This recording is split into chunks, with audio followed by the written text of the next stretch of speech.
अस्सलाम वालेकुम स्टूडेंट्स। हम लोग न्यूक्लियोफिलिक एडिशन रिएक्शन की 4 एग्जांपल्स पढ़ चुके हैं। लास्ट एग्जांपल जो हमने स्टडी की थी वो कंडेंसेशन रिएक्शन थी। आज हम 5th example nucleophilic addition reaction की स्टडी करेंगे। ये भी बेस कैटेलाइज रिएक्शन के अंडर ही आती है। इन रिएक्शन को कहते हैं कैनेजीरोस रिएक्शन। सबसे पहले तो आपने ये बात याद रखनी है कि अल्डोल कंडेंसेशन रिएक्शन वही अल्डिहाइड और कीटोन देते हैं जिनमें अल्फा हाइड्रोजन मस्ट प्रेजेंट हो, जैसे कि मैंने आपको पिछली दफ़ा बताया था। लेकिन कैनेजीरोस रिएक्शन सिर्फ वही अल्डिहाइड देते हैं कि जिनके अंदर कोई अल्फा हाइड्रोजन ना हो। The aldehydes having no alpha hydrogen atom undergo Cannizzaro reaction. अगली इंपॉर्टेंट बात कैनेजीरोस रिएक्शन के मुतालिक ये है कि ये डिस्प्रोपोर्शनेशन रिएक्शन होते हैं जिसमें एक ही स्पीशी ऑक्सीडाइज भी हो रही होती है रिएक्शन के दौरान और वो रिडक्शन से भी गुजर रही होती है।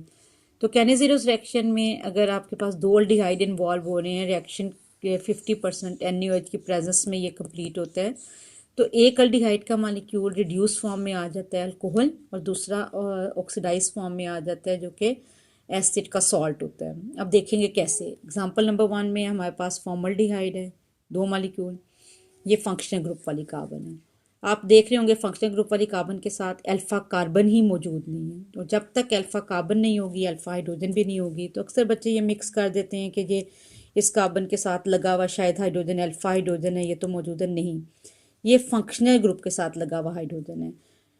अल्फा हाइड्रोजन वो होता है जो फंक्शनल ग्रुप के साथ मौजूद अल्फा कार्बन के ऊपर लगा हो। यहाँ पे ना तो अल्फा कार्बन है और इसीलिए ना यहाँ पर अल्फा हाइड्रोजन है। तो जब फॉर्मल्डिहाइड का एक मॉलिक्यूल दूसरे फॉर्मल्डिहाइड या यूं कह लें मेथनल का एक मॉलिक्यूल दूसरे मेथनल के मॉलिक्यूल के साथ NaOH 50% डाइल्यूट के साथ रिएक्ट करता है, तो एक मॉलिक्यूल जो है वो रिडक्शन से गुजरता है। रिडक्शन किसको कहते हैं? एडिशन ऑफ हाइड्रोजन को। जो फॉर्मल्डिहाइड का दूसरा मॉलिक्यूल है उसमें से भी एक हाइड्रोजन निकल जाता है, NaOH में से भी एक निकल जाता है। तो कार्बन और ऑक्सीजन के पाई बॉन्ड के ब्रेक होने के बाद ये जो मैंने रेड से हाइड्रोजन शो किए हुए हैं, एक इसके पास फॉर्मल्डिहाइड से आता है, एक इसके पास NaOH से आता है। इन दोनों का इजाफा हो जाता है, पाई बॉन्ड ब्रेक हो जाता है।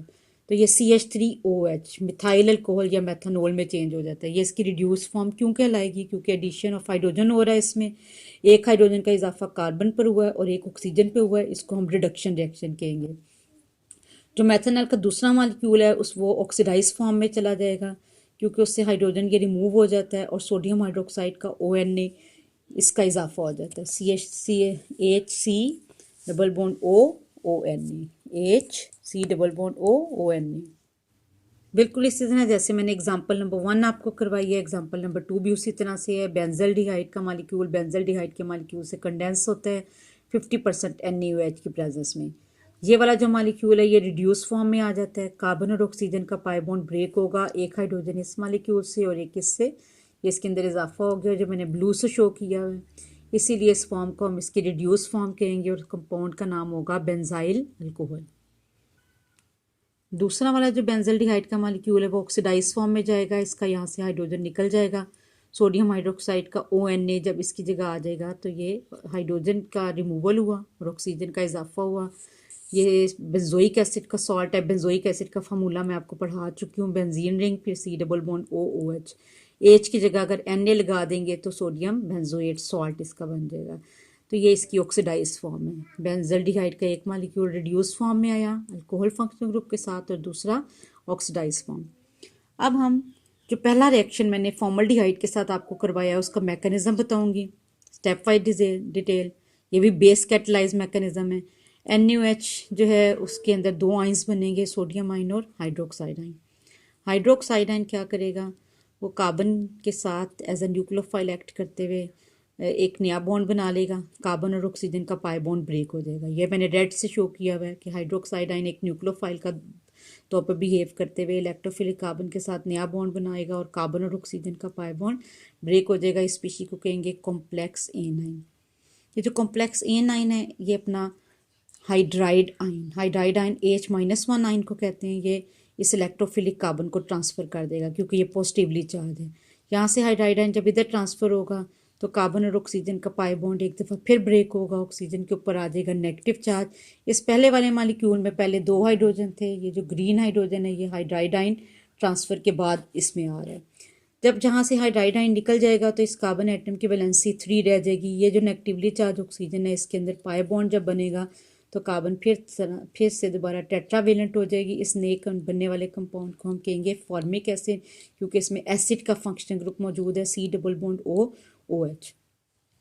फिर उसके बाद ये जो 2 स्पीशीज़ बनी हैं जिसमें से एक में कार्बन के 3 हाइड्रोजन है, ओ इसको हम अगर कंडेंस करके लिखेंगे तो ये CH3O माइनस मेथोक्साइडाइन कहलाएगी। मेथोक्साइडाइन फॉर्मिक एसिड के मॉलिक्यूल से उसका प्रोटॉन जब एक्सेप्ट कर लेती है तो मिथाइल अल्कोहल बन जाता है। मैंने अभी आपको ओवरऑल रिएक्शन में बताया था कि जो रिड्यूस फॉर्म है वो अल्कोहल की फॉर्म में आती है, तो ये अल्कोहल फॉर्म बन गया। HC double bond O minus किसको हम कहेंगे, फॉर्मेट आइन को कहेंगे। फॉर्मेट आइन NaOH से उसका सोडियम आइन एक्सेप्ट करके सॉल्ट बना देगा, सोडियम फॉर्मेट। और हाइड्रोक्साइड आइन चूँकि बेस कैटलिस्ट है वो दोबारा से रीजनरेट हो जाएंगे। ये था इस कंपाउंड का पूरा, इस रिएक्शन कैनिज़ेरोस रिएक्शन का कंप्लीट मैकेनिज्म।